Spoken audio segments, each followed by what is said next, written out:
Are you sitting around twiddling your thumbs and wondering, what am I going to do? What am I going to stitch?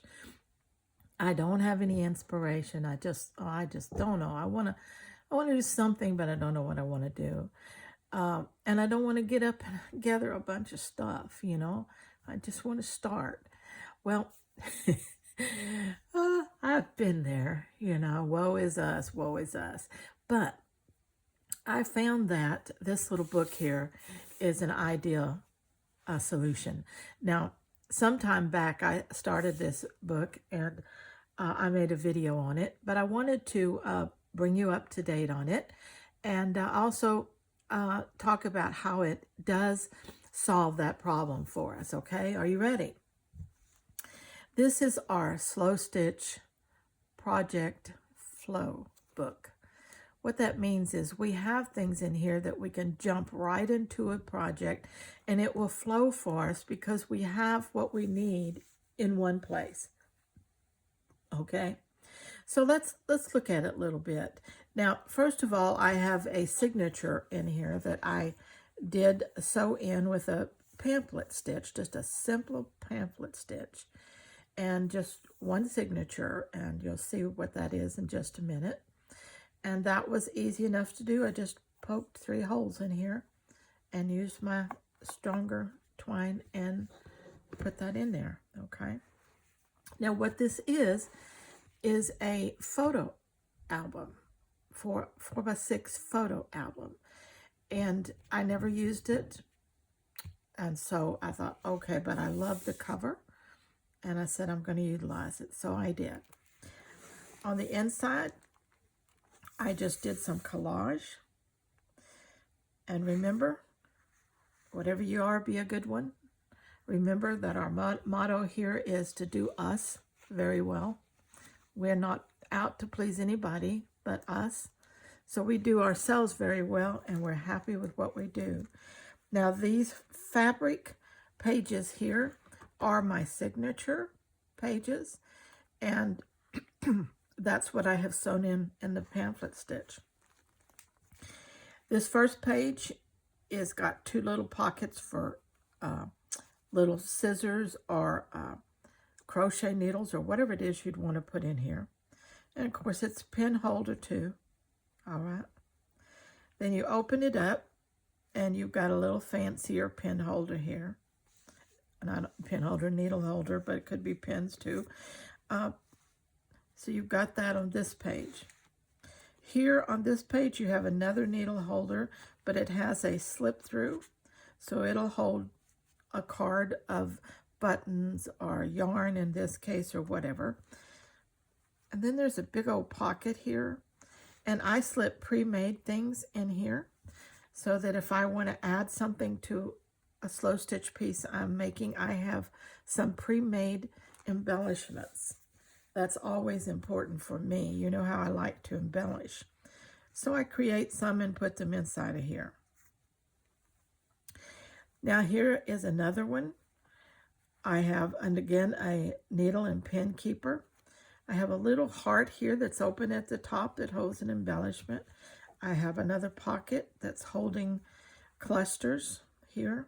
I have a little pendant on here that would be beautiful on a slow stitch project. Okay. Here is another 3 types of places to put pins and needles, and another little slip-in pocket for little embellishments. Clusters mostly is what I put in these because I love adding clusters to my work when I'm slow stitching. Okay. So, you know, just that's made out of scraps, decorated up the way you want it to. Add some pockets, and you've got plenty of needle, pins, and embellishments. And on the back side of this is some more pinned embellishments, and I have room to add some more. So these are little pendants. Okay. Now, I left some of the 4x6 photo pages, and to be able to put in some fabrics and scraps. That's what these are. These are 2.5 inch, I believe, 2.5 inch blocks. And these are just scraps of these blocks, but with some coordinating embroidery floss here. So if I wanted to get started using these colors, I'd have something to get started with. Here is some lace and some butterfly leaf and charm embellishments. Here's another pack of just scraps, three kinds of fabric and some coordinating threads. More embellishments, all right, and more embellishments here, and a package of smaller scraps with threads and some different beads and things in here, and more finished clusters and embellishments. And as you can see, I still have a few slots left, 2, 4, 6 slots left that I can add things to. Plenty of ideas here, plenty of inspiration, plenty of choices, a nice flow book, something in here that could get me started and help me to flow right into a project without having to hunt all over the place or rack my brain. Just sit down and get started. Isn't that adorable? I love it. It's a chunky monkey, and that's perfectly okay, and it's going to get even a little bit chunkier because it sits like this. It sits standing up on my table, and I love it. I just love it. So there's an idea that you can jump into, especially if you have a photo album you're not using. You may have some other idea that you're thinking about, but what I did on this photo album is I cut out all of these plastic things except the ones that I saved in here. I cut them all out. That gave me room on the spine to set in this chunky signature here. Whoops, we fell out. I'm going to get me a little tie and sew right there because scissors tend to do that. They fall out. You can always put them in the other way, I guess. That might help. It's a little tight for that. Oh, that's pretty tight. That works, yeah.